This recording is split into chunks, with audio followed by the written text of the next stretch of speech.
Bonjour et bienvenue dans votre hebdo. Pourquoi ne pas profiter du temps des vacances pour lire et aller au cinéma ? Les bibliothécaires du réseau des médiathèques vous conseillent 3 ouvrages, dont le livre offert cette année aux élèves des écoles maternelles de Nanterre. Sébastien Binet, le directeur du cinéma Les Lumières, vous propose quant à lui 3 films à découvrir pendant les vacances. Au cinéma Les Lumières, évidemment, pendant les 2 semaines de vacances de Noël, on va proposer le Star Wars de la période, on va proposer évidemment Paddington, Coco, tous les films d'actualité qui font l'ADN de notre cinéma, mais c'est aussi l'occasion de proposer des films un peu différents, des films un peu plus pointus, notamment depuis mercredi dernier, on vous propose A Ghost Story, un film un peu particulier, un film indépendant américain avec Casey Affleck qui raconte l'histoire du point de vue du fantôme, voilà, de la disparition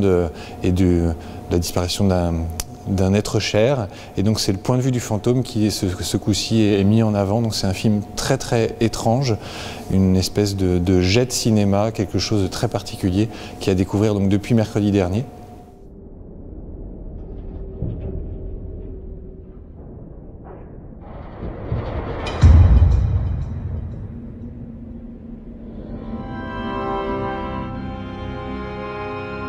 When I was little and we used to move all the time,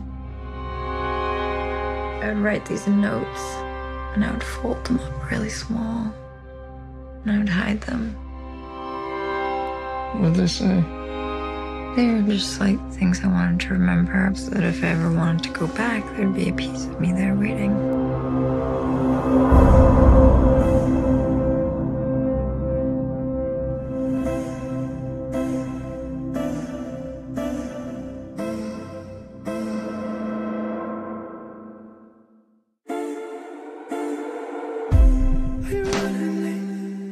Did you sleep too much? All the awful dreams felt real at night. Did you know her? She waking up? Did she die in the night? Leave you alone. What is it you like about this house so much? History? No place like home. There's a business. Donc ça c'est la première proposition un peu différente, un peu décalée.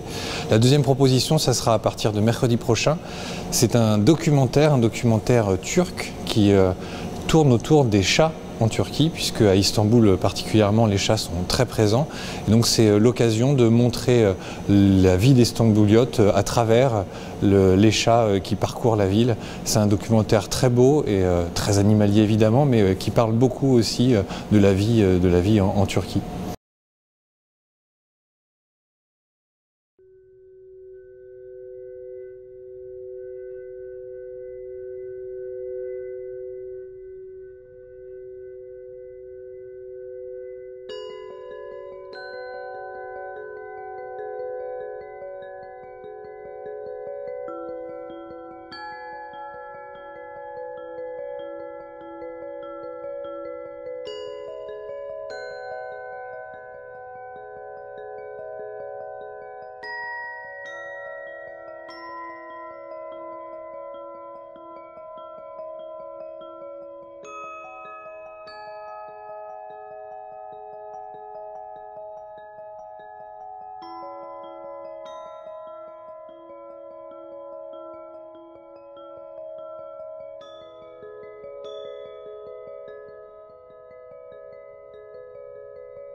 Donc ça c'est la deuxième proposition. Et enfin, dans nos cadres de nos ciné-patrimoines, on vous propose forcément un film pendant la période de Noël.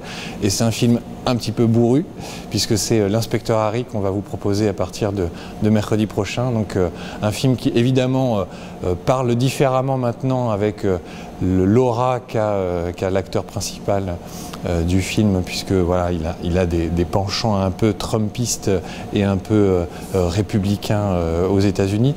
Mais le film vaut encore la peine d'être vu parce que c'est un film qui, pour tout ce qui est cascade, effet de cinéma, il est absolument parfait à redécouvrir sur grand écran en version restaurée au cinéma Les Lumières.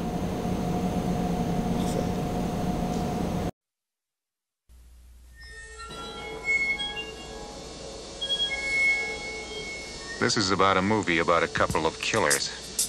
Harry Callahan and a homicidal maniac.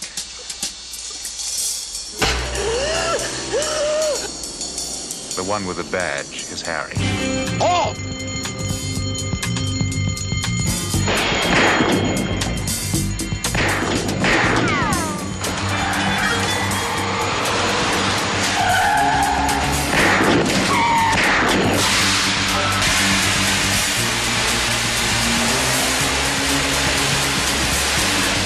There were a lot of reasons they called him Dirty Harry.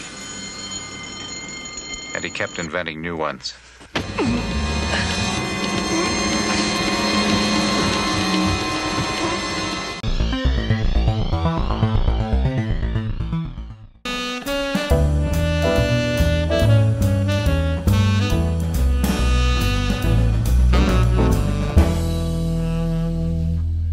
Les enfants découvrent la mobilette, debout sur sa béquille. Derrière leur mère assise dans le froid, bras nus, un débardeur étreillis, les mains sales et jointes. La cour entièrement vidée, le chien couché à ses pieds. Reine est absente. Son corps est là, mais son esprit semble être resté accroché au moteur de la mobilette. Il ne reste plus sur la terre écrasée et noire de la cour parfaitement ratissée que les 3 gros arômes de faïence blanche des cuvettes de WC. Personne ne pose la question de savoir d'où vient cette mobilette. De toute évidence, l'entité à 3 têtes a parfaitement compris qu'elle a été exhumée des décombres de la cour. Jean-Luc Seigle, Femme à la mobilette. Femme à la mobilette, c'est l'histoire de Reine. Reine est une femme abandonnée par son mari avec ses enfants. Reine n'a pas fait d'études, Reine est un peu simplette, mais Reine a des grands rêves. C'est de retrouver du travail, redonner un peu de dignité à sa vie et à ses enfants après la trahison de son mari. Alors dit comme ça peut être un roman très misérabiliste sur la réalité sociale du monde aujourd'hui et de la France en particulier, mais c'est un roman plein d'espoir et de fantaisie et de joie de vivre. Donc Reine va trouver une mobilette, elle va la réparer et va travailler chez des pompes funèbres. Donc elle va devenir thanatopracteur. Elle va nettoyer les morts, elle va leur donner une dignité, et puis surtout elle va parler avec la famille, les survivants, les veufs, les veuves, la famille, leur faire raconter leur vie, et elle va créer des tableaux qui mettent en scène des moments particuliers de la vie des morts, avec des bouts de laine, avec des bouts de tissu. Et puis elle va faire des rencontres, elle va rencontrer un routier qui se trouvera être un grand artiste, et puis la suite c'est dans le roman, mais c'est à la fois dans le monde, c'est la dureté du monde, l'abandon, le manque de connaissances, et puis la renaissance par le rêve, par la création et par surtout l'envie de vivre.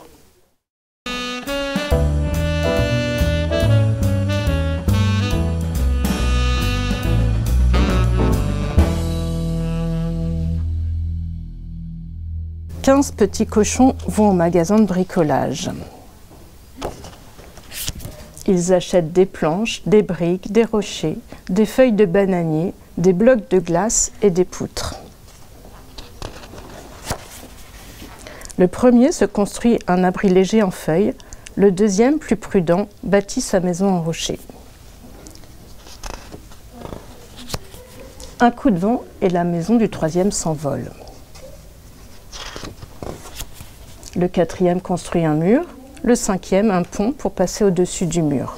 Cabane d'Aurélien Débat, publié par les éditions des Grandes Personnes.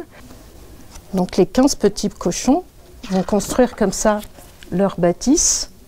Et à la fin, bien sûr, le loup arrive. Et il faut l'aider à construire une maison avec les autocollants qui sont fournis dans le livre. Donc il nous a intéressés quand on a choisi d'offrir ce livre aux enfants de maternelle, c'est toutes les références qu'on peut y trouver à ce qu'on vit actuellement. Donc là, c'est comme si le loup, c'était l'accueil des migrants et qu'avec les mêmes matériaux que ceux qu'on utilise nous pour se construire des maisons, on lui construit une maison pour lui, pour l'accueillir dans le village, dans la communauté.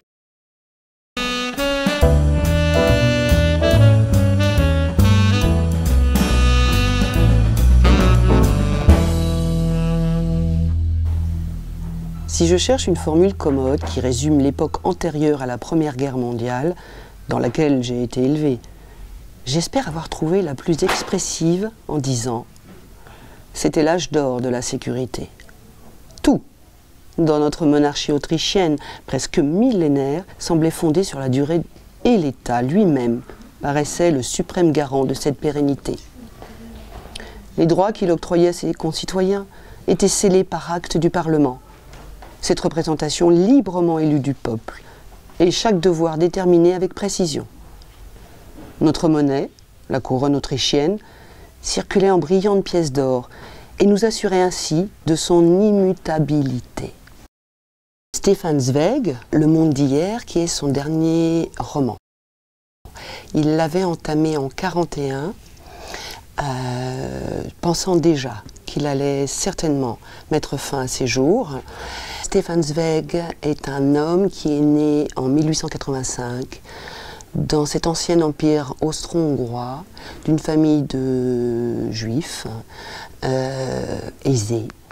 Le père a une industrie, est un gros industriel, et la maman est issue d'une famille déjà relativement aisée aussi. Il y a des biens. Bon. C'est un monde dans lequel il a évolué une trentaine d'années et qu'il ne pourra jamais se défaire de cette paisible sérénité, de cette culture, de cet enrichissement, de tous ces grands auteurs qu'il a côtoyés. La guerre de 14-18 a déjà, une grande partie, a déjà fait en sorte que cet empire s'effondre, en quelque sorte. Il a été de toute façon fissuré. Et c'est déjà, pour Stefan Zweig, le début de la fin. Et l'entre-deux-guerres va confirmer. Et il ne pourra pas se défaire de ça. Ce sont toutes ces valeurs humanistes qui sont mises à bas dans la barbarie nazie, qui déboulent, qui fracturent, qui bouleversent et qui éradiquent ce monde d'hier dans lequel il a vécu.